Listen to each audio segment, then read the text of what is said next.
cheerleading from the side, man. It's like it's a little bromance going on between you now. Yeah, we just realised that we're both from the same ends.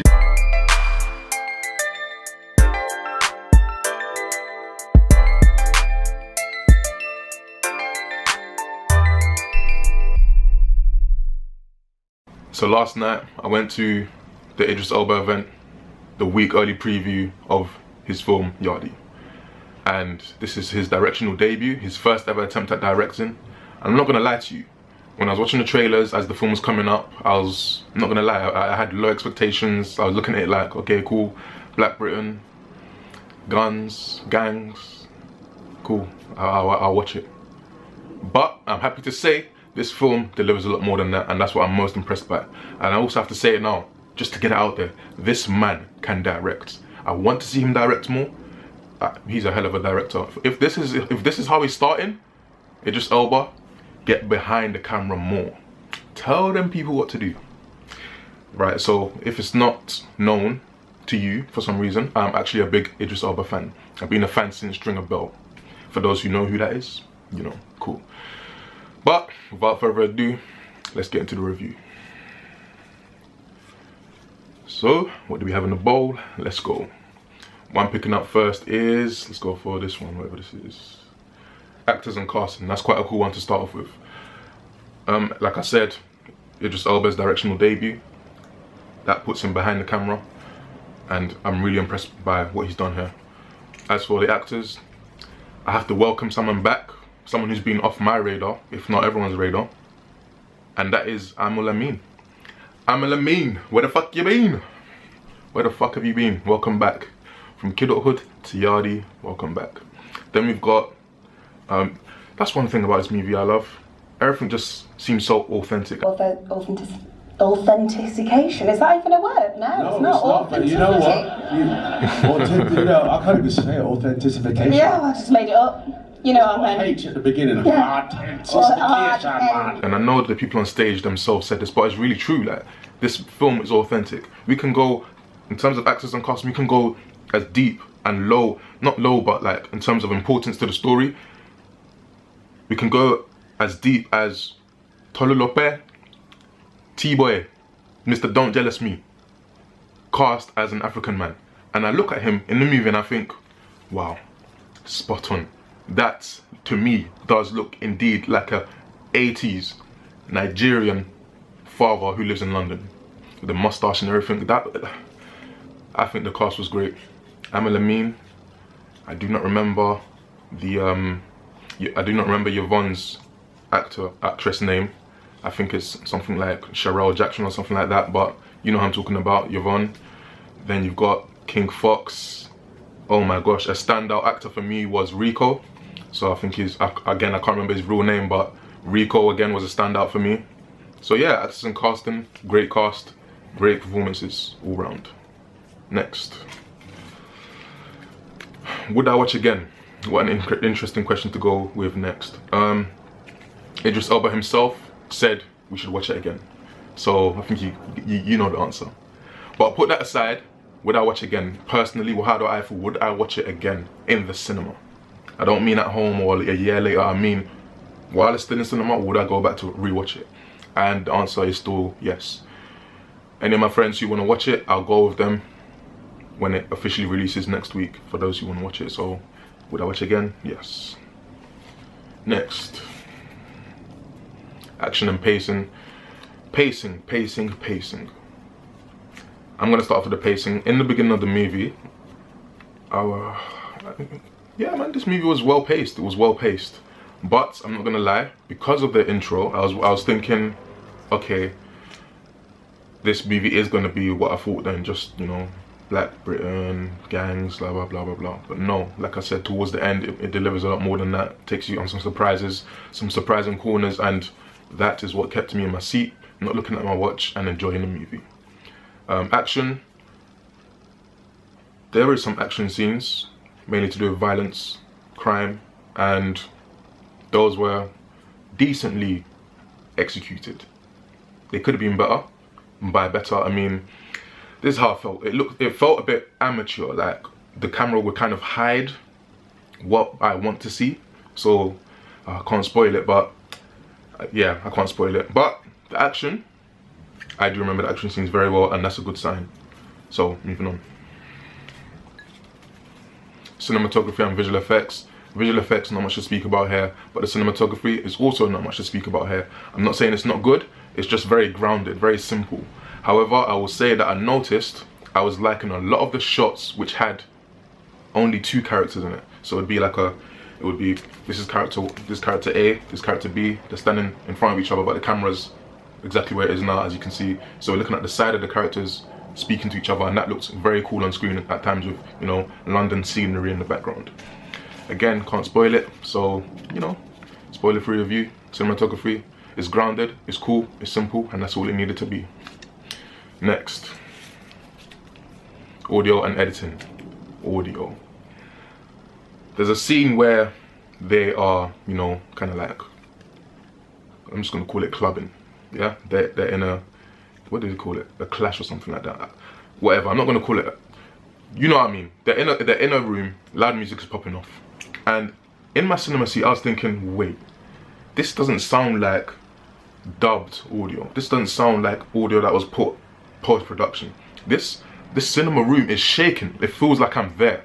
And then after the movie, Idris Elba in the Q&A confirmed himself that yes, the audio that you hear during that scene is the real audio, the authentic audio, and I really like that. I felt like I was there. It put me in the cinema. It put me in the movie.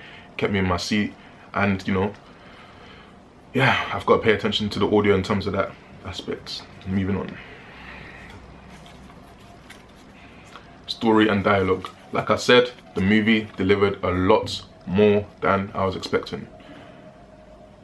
That's all I can really say about spoiling. Dialogue, that's kind of, you know what, regarding the dialogue, I'm going to speak about obviously the patois accent, the Jamaican accent, and I do feel like around me there were certain people who did not really understand what was being said, but that's what makes the film authentic. I'm sorry, but you know, I obviously I'm not Jamaican, I'm not Caribbean, but I grew up around Caribbeans, I grew up around Jamaicans. And again, that also links back to the audio that I just spoke about now. So my neighbors are Jamaican. It's good to know Jamaicans. And as the audio was playing, all these songs, this soundtrack was popping, by the way. And I'm hearing all these songs that my neighbors used to play when I was younger. They used to bang out. They used to just blast it out. And I'm hearing these songs play in the movie, and it's just, you know, taking me back, making me think of the olden days, nostalgia and all of that. But back to the dialogue. Yeah, that's what I said. The patois accent. Some people are just going to be like, and you know what I mean by some people, they're just going to be like, what the hell are they saying? I don't know what to say about that, but for me, I really enjoyed the dialogue. I thought it was great. For the story, I think the story could have been better. That's what is holding this movie back for me the most. I'm not saying it's not good, it's great, and please wait for me to get to my final rating. But I feel like I wanted more from the story. I wanted more emotional punches. I wanted to be gut-wrenched. It was great, but again, you know, stuff like with Rico's character, I feel like he was wasted. He could have been, I wanted to see a lot more, no actually, not a lot more of him. I wanted to see more being done with him. Because honestly, it's quite a phenomenal thing to see someone who looks Caucasian, speaking a pretty decent Jamaican patois accent, lingo, whatever you want to call it, and honestly that was quite impressive. So story and dialogue, great again. Next, how could it be better? I kind of just spoke about that. How could it be better? I just wanted more from the story itself. That's all. The writing. By the story I mean the writing. I wanted more from the writing. Next, was I ever bored? No, but I was wondering towards the beginning, oh, is this going to be what I thought it was going to be? And of course, I was pleasantly surprised that expectation was subverted. Looks like the last one. Any memorable quotes? That is a tough one because of the patois accent. Like I said, I'm not Jamaican, but there were some great lines that I do remember and I will remember. So I'd say the most memorable ones for me were from Yvonne, actually, when she was telling Diof, like, You know, you're bringing this stuff into my house. Like, what was the other one? There was just stuff to do with her disagreement with D. I don't want to get into them too much regarding spoilers, but there's one in the trailer that's not from Yvonne, and that's from King Fox. And he says something like, "I'm sending you to London so you don't start a war in Kingston." That line I remember too. So yeah, that's my memorable quotes. Now there's actually one last question I want to pose, and it's not just because Amber Lamine is in it. Like I said, Amber Lamine, where the fuck you been? The question I want to ask is this better than Kidulthood? I've been asking myself that question, and I feel like I need to watch Kidulthood again, because as we know, Kidulthood was a cultural hit, especially among the younger audiences back when it released, and even to this day it's still relevant, and it's also got the same lead actor. Is it better than Kidulthood?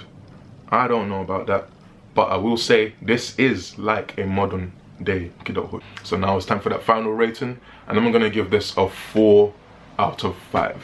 It's not exactly a 5 out of 5 for me, nor a 4.5, but a damn good movie, definitely, and especially as Idris Elba's first attempt at directing, his debut as directing. Let's give this man a round of applause. More importantly, I'm gonna put this at the end of my video. I saved this, I didn't say it at the start, I saved it for the end. Idris Elba, if you are watching by any chance, I want to thank you for the event, for the early preview of the movie. You know, you could have just released your movie and yeah, you could have just said, yeah, let them watch it, and then yeah, that's it. Nope, what you did was you gave us an early event. You was there at the event. You answered questions from the fans and the audience. You was there, like you are fully supporting your movie, and that's what I like to see. So one last thing I want to say about this movie is it was very refreshing. I felt like this is right on time. I needed this because I've been watching some whack movies this year. As an actor, I've managed to get away with performances in some shit films. So Is he allowed to swear? am I like, sorry, edit that out. It's What fine. I mean by that, The Dark is Tower. that as an actor, you know, you're performing.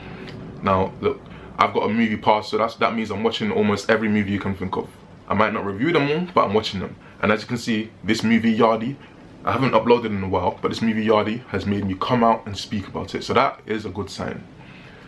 You know, so yeah, 4 out of 5. I felt like I wanted more from the writing.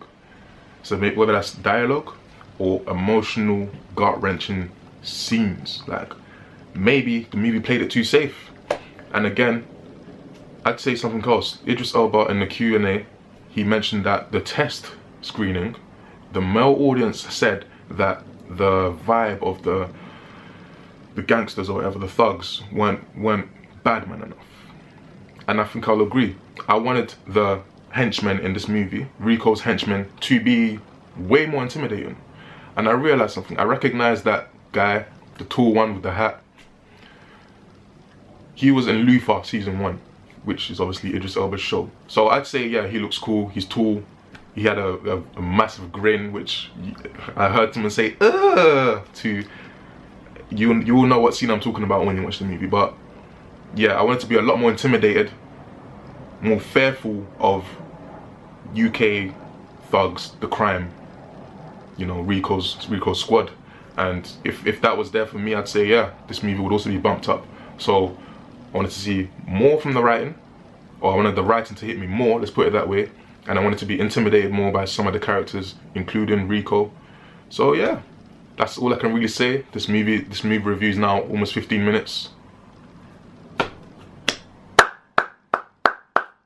not gonna stand. It's not a standing ovation, because obviously, yeah, I don't want to see my bottom half right now. I don't need to stand.